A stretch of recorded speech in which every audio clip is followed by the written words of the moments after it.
so how do you actually go about creating engaging content? Well, what you got to do is, first of all, consider the pain points, the emotion, the motivators and problems that the audience that you're trying to target is experiencing. So that could be that they've got a real problem, it could be a personal problem, it could be that your product or service or the content that you're about to create can help them feel more comfortable, can help them overcome some specific emotion, fear, anger, all those types of emotions. Could be negative, could be positive. Your engaging content could help them feel happy, for instance. So once we've got that kind of overall topic, the pain point, the emotion, the motivator, discuss the topic defined there above there, where along with solutions to those problems, you help educate the person in ways to maybe overcome that pain point, to create an emotional attachment to your content. You've also got to think about balancing content types and styles. For instance, you've got blog posts, video, podcast, webinars, how you're going to integrate all of those things from text, video, audio, and so on. And then once you've defined the types of content that you want to create to discuss the topics that you've mentioned above, to overcome the pain points and the emotional barriers, the motivators that people are experiencing, then we want to create a strategy for engagement and create content that is in line with that strategy, and which is ultimately in line with the ultimate goal, which is conversion, right? Go back to those two words that I brought to you at the start of this presentation: traffic and conversion. Everything has to be built around creating conversion from the visitors to your website. How does engagement and user experience work? Well, user experience, or UX as we normally call it within the industry, is very simply the experience someone has on your website. I think I talked about that a little bit earlier. Engagement then relates to how engaged the visitor is with your site, and specifically with your content. And that's why it's so important to actually have a strategy in place and a kind of content creation strategy to market that content. That's what content marketing is all about. It's about enhancing engagement.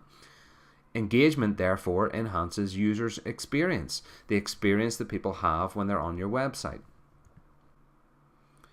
Alright, so that brings us to point 3 then, content marketing and search engine optimization. How do the two interrelate? Well, search engine optimization is simply search-based recommendations, as we covered earlier. There are multiple factors, but like I said earlier, authority is about as high a ranking factor as there is.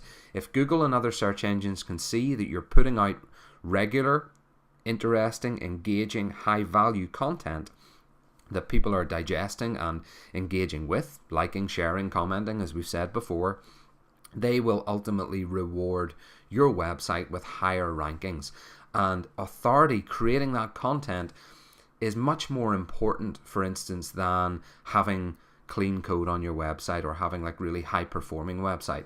Not to say that those factors are not important. You want to be ticking off all of those factors as you build out your search engine optimization strategy, but authority basically trumps everything.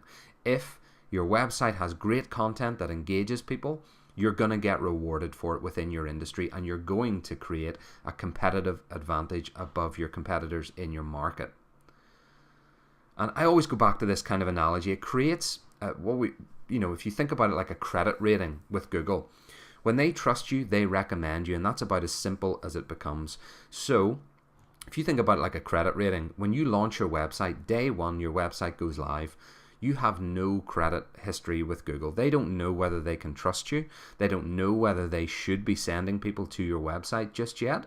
So what you want to do is create a history of engagement, of authority, of high value content on your website, so that over time Google will start to recognize that and ultimately start bumping you up the rankings. Now, of course, search engine optimization, as I always say, is a slow burn.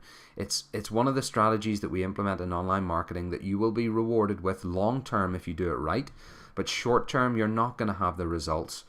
You launch a website today, you're just not going to get a lot of organic traffic. It's unfortunately the way it is, but it's something that once you're aware of, you can start to capitalize on by creating from day one great, engaging, educational, high impact, and inspiring potentially content, okay? So that's why it's really, really important to build good content for search engines. That leads us on to number 4 on the list, content marketing and lead generation. How does that impact it? Well, here's the really important thing to bear in mind. Lead generation, sort of eliciting interest in your product or service, is the precursor to that final conversion. Always bear that in mind. The conversion, the next step, the buy now, the purchasing of your product, the booking of a consultation so that you can get in front of a potential client, ultimately is where lead generation ends up. How do you perform content marketing next?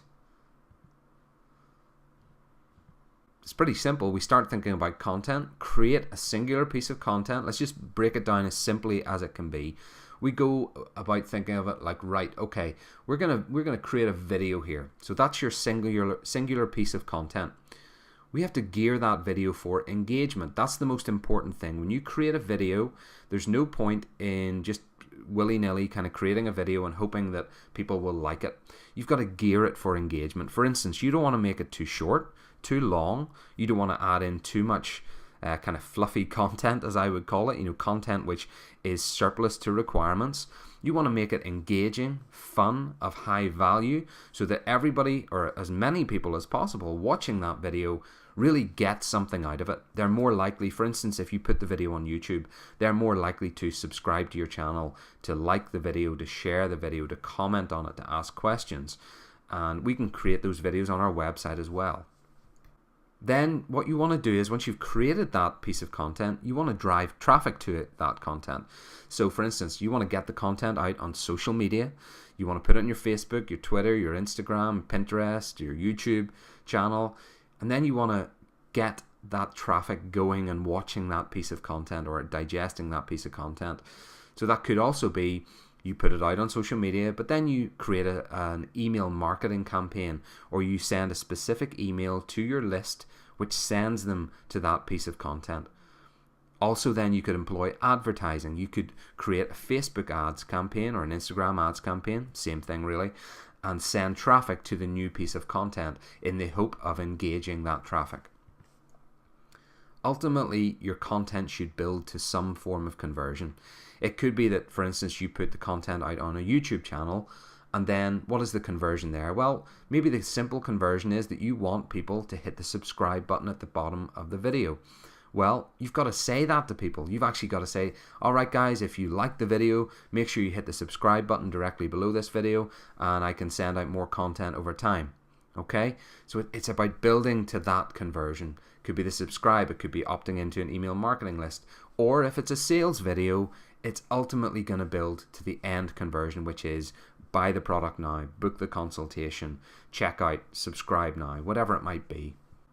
Also worth bearing in mind, this piece of content that you create, say you create a video, it doesn't have to be the singular medium with which that content gets out there. For instance, if you take a video, you can take the audio from that video and you can create a podcast from that and put the audio onto iTunes or other podcast platforms. You can get it out on social media. You could create a webinar from that video. You could also, for instance, have the video transcribed. So the content within the video, maybe get a freelancer to do it or do it yourself. You can go to a platform like Upwork or Fiverr and have somebody transcribe the video or spend some time doing it yourself. And then you could create a blog post out of that piece of content and get it onto your website. So there's all sorts of forms of media that people prefer digesting. For instance, I like watching videos. A lot of other people do. Some people prefer podcasts. Some people prefer webinars. Some people prefer reading the content in a blog post. So what you want to do is create that piece of content and then syndicate it or repurpose it online for different mediums and different methods of digestion, as we'll call it. Okay, so here's another idea for content marketing. Say you have that article, your blog post or your video. How else do you get it out there? We talked a little bit about ad campaigns and social media, email marketing. Well, you may have heard of some of these platforms, Taboola, Zergnet, Outbrain. These are really fairly new platforms, but what they do is they create this kind of recommended reading or recommended watching list that gets embedded or pushed over to other websites. For instance, in this example, I was on the Rolling Stone website today, and at the bottom of one of the articles there's this around the web section, and you'll see there it says powered by ZergNet.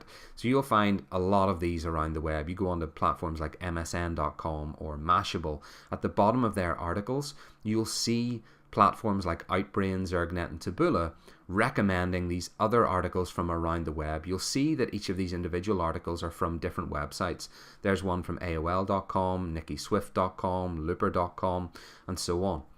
What this really is it's like a display network type advert. So you go onto the platforms much as you would with Google or Facebook, and you pay for advertising to get your content in front of as many people as possible. So what you're doing is you're capitalizing on the traffic going to big websites like Rolling Stone, MSN and so on, and you're getting your content out there in front of them instantly. So yes, this isn't a search engine optimization style marketing campaign. This is a paid advertising campaign.